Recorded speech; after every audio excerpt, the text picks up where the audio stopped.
Yop les bros, c'est Fufu, on se retrouve aujourd'hui pour une nouvelle vidéo sur Nanatsu no Taizai et cette fois on va parler donc des fameuses news et du King Boss. Voilà, je vais vous présenter la team que je vais faire actuellement pour passer celui-ci, ne serait-ce déjà qu'en extrême, mais déjà par rapport aux news, donc dès demain, normalement vers 6h à 8h je crois, fin de mage, etc. On devra avoir donc le chapitre 8 avec le King Boss qui va arriver tout simplement. Donc voilà, ça sera une journée de farm tout simplement.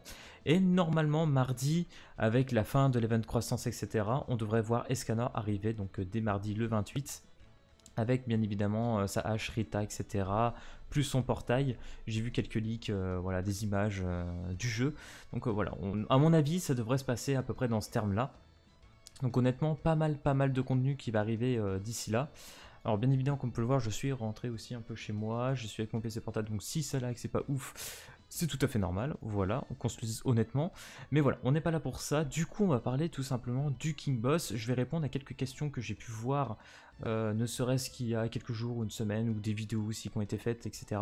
Donc déjà, pour savoir les termes de puissance qu'il faut pour passer le King Boss, donc en hard tout simplement il faudra 104 cc, en extrême 134 cc, et en L 154 cc.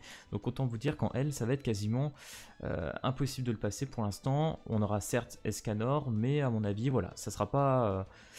il n'y aura pas grand monde qui va réussir à mon avis à passer en L. Donc déjà visez le extrême et on verra ensuite pour le L. Je me doute bien qu'il y en a qui vont y arriver, mais voilà, c'est quand même pas évident. Je sais que sur la Jap on en a pas mal chié, voilà, je le dis dans le bon terme, et du coup voilà, je vous souhaite tout simplement du bon courage et de choper le skin bien évidemment du King Boss qui est juste magnifique. Ensuite, en termes de ce qu'on peut pas infliger par exemple sur le King Boss, il a été dit qu'on ne pourrait pas lui infliger tout simplement du gel, de la pétrification ou encore de l'étourdissement. Donc ça, à ce niveau là, va falloir faire attention. On ne pourra pas jouer de personnage qui fera ça. Par exemple, l'ulti du Meliodas ne passera pas sur le King Boss, ce qui est plutôt normal. Par contre, on pourra quand même lui mettre quelques debuffs comme ou des malus style saignement, embrasement, etc. Par contre, dès que ça sera son tour au King Boss, il va enlever il va clean tous les debuffs qu'on lui a mis. Donc voilà, il faudra juste faire gaffe à tout ça. Et par exemple, si on joue Jericho, quasiment taper que sur votre tour, quoi. Ok. Alors du coup, je vais définir l'équipe. Je vais vous montrer tout simplement la team que je voulais faire. Alors j'ai bien fait honnêtement parce que voilà, du coup la team j'étais à peu près parti comme ça, donc là bien évidemment il n'y a pas stuff sur mes persos, comme vous avez pu voir j'ai monté 70 Gillian, etc. Voilà, c'est un truc personnel, je ne vous incite à aucun moment de faire ce que j'ai fait, voilà, c'est en fonction de ma box, de ce que j'ai, et je me suis dit voilà, le plus opti, ce qui va me dépenser le moins de ressources et en profiter suffisamment pour pouvoir faire tout simplement ce King Boss. Donc là déjà on a Merlin Verte qui est pour moi un personnage qu'il faudra jouer quasiment dans toutes les teams, enfin en fait toutes les teams pour moi c'est quasi obligatoire, sauf si vous avez monté par exemple une Elaine. Une Elaine, bon voilà, ça peut éventuellement passer. Voilà, bah tiens, il y a d'autres informations qui me reviennent par rapport au King Boss, je vais vous le dire aussi. Il y a eu des questions qui se sont posées aussi pas mal sur, par exemple, est-ce qu'on pourra taper les loups? Bien évidemment que non, on ne pourra pas taper les loups sur le King Boss. Ils vont pas mourir tout simplement, ils n'ont pas de barre de vie en fait. Sur la première phase, ils vont juste buff le King, donc en gros ils vont lui donner des stats offensifs supérieurs et puis il va être tout simplement plus tanky au fur et à mesure, donc voilà, il va falloir faire gaffe à ça. Et sur la deuxième phase, il va tout simplement vous débuff, voilà, il va vous foutre des malus en gros sur la résistance, la défense, etc. Donc c'est pour ça qu'il va mettre beaucoup plus de critiques et qu'il va vous faire beaucoup plus mal. Donc voilà, il va falloir faire gaffe à ça. C'est pour ça qu'en général en phase 2, il faudrait que vous soyez quasiment en full lutte, tout simplement pour tuer ce fameux King Boss.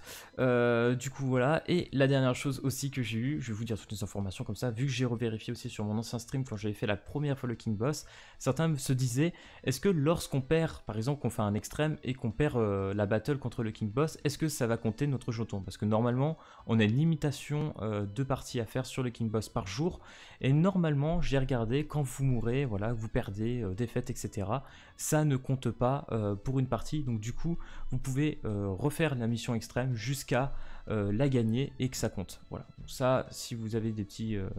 si vous doutez par rapport à ce niveau-là, bah maintenant vous êtes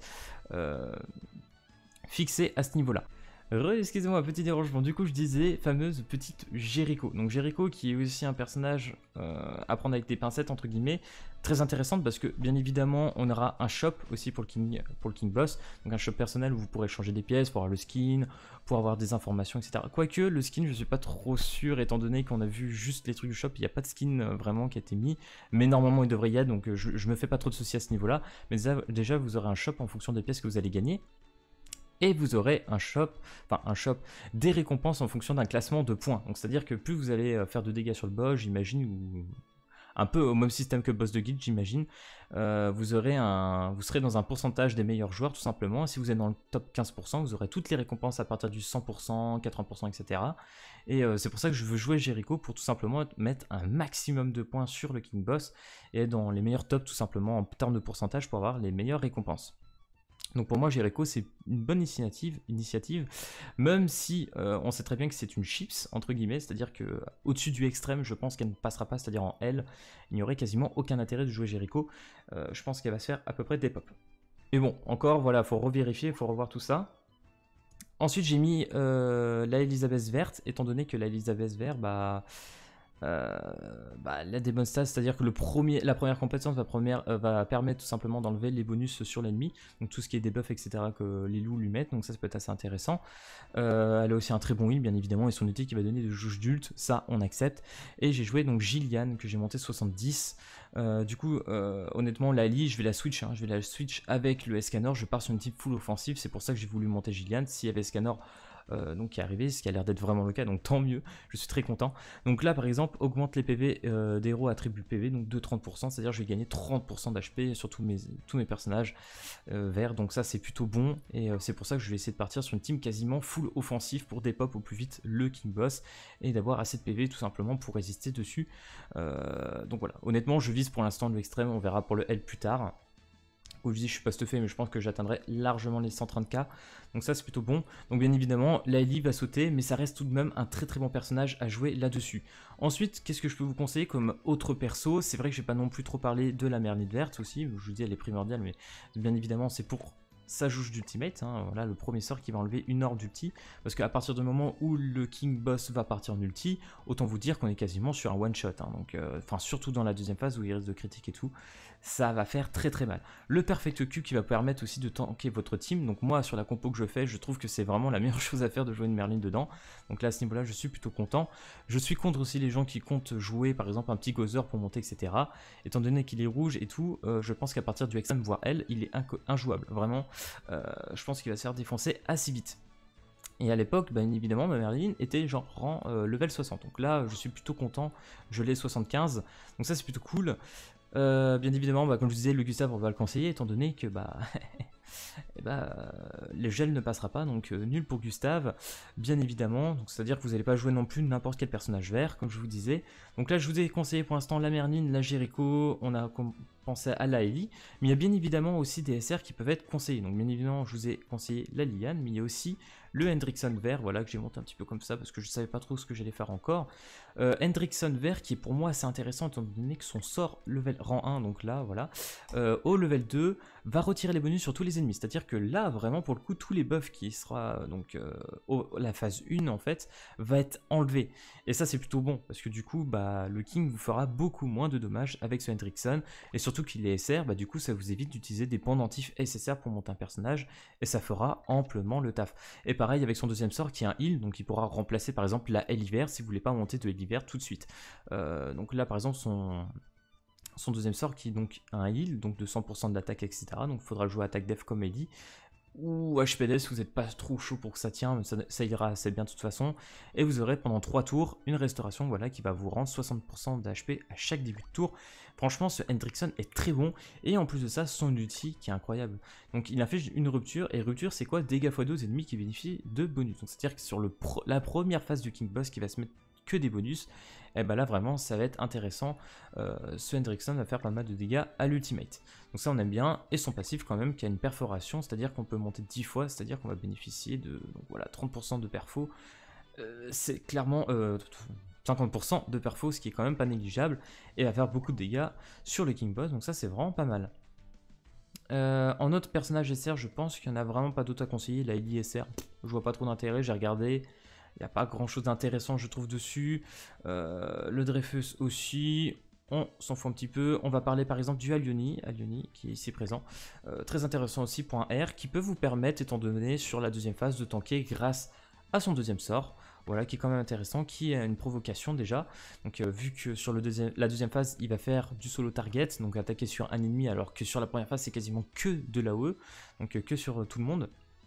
Donc voilà, ça c'est intéressant. Donc provocation et les dégâts subis donc de 30%, réduit les dégâts subis de 30%, donc ça c'est plutôt intéressant.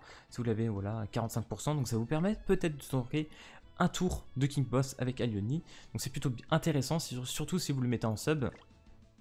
Et bien évidemment son passif qui augmente les stats donc des personnages verts de 10% en termes de stats offensifs. Donc ça c'est plutôt intéressant. Pour le reste, bon voilà, il fait un peu de dégâts, voilà, brisure, unir la résistance. Mais bon, pour le reste, c'est vraiment pas pour ça qu'on veut le jouer, c'est surtout pour sa résistance. Oula, petit ok. Du coup, qu'est-ce qu'on a d'autre? On a aussi des gens qui vous conseillent Elaine. Honnêtement, je suis très mitigé sur cette chose, étant donné que Elaine est un personnage qui est certes très bon pour le King Boss, mais est-ce que vous allez la jouer ailleurs? Voilà, c'est-à-dire que je parle pour des free players, je ne vous conseille absolument pas de la monter, voilà. Je veux dire, vous allez la jouer peut-être pour King Boss, parce que surtout pour qu'elle soit intéressante, il va falloir la monter à mon avis 65-70 pour la jouer. Est-ce que vous avez envie de gâcher des pendentifs SSR et de l'éveil pour Elaine, pour la jouer juste pour un mode? Je ne suis pas certain, vraiment. Donc là, bien évidemment, premier sort AOE et diminuant les rangs de compétences. Donc ça, c'est intéressant parce qu'elle va diminuer les rangs de cartes. Ça, je suis plutôt d'accord, c'est très bien. Pareil, deuxième sort qui va remplacer l'Ailen à partir du rang 2, qui va enlever une jauge d'ult. Donc là, c'est intéressant si l'ennemi est en train de partir en ulti, tout simplement. Mais bon, c'est pas gagné que... Voilà, il la faut quand même rang 2. Ça sera peut-être pas à chaque fois à tous les cas. Et son ulti est aussi intéressant, qui enlève tous les bonus et les postures. Donc bien évidemment, on va enlever les bonus, ne serait-ce que pour la première phase. Donc ça c'est plutôt intéressant aussi. Honnêtement, Elaine, elle a des... Chaque sort de Elaine est très intéressant. Son passif, on s'en fout parce que ça joue que pour l'effet. Mais vraiment, c'est... Voilà, ouais, c'est ça. Voilà, vraiment, est-ce que vous avez envie de monter Elaine? Ça sera à vous de voir. C'est jouable, vraiment, ça rentre. Mais à vous de voir, vraiment, ça vaut le coup de monter Elaine juste pour ça. Personnellement, je ne le ferai pas, je vous le dis d'avance. Et pareil avec le ban vert. Ce ban vert là qui est aussi conseillé, bien évidemment, il a des bonnes stats et tout. Mais c'est pareil, lui c'est encore moins bien pour moi parce que lui, personne ne va vraiment le jouer ailleurs. Donc je ne vous conseille pas non plus de jouer ce ban.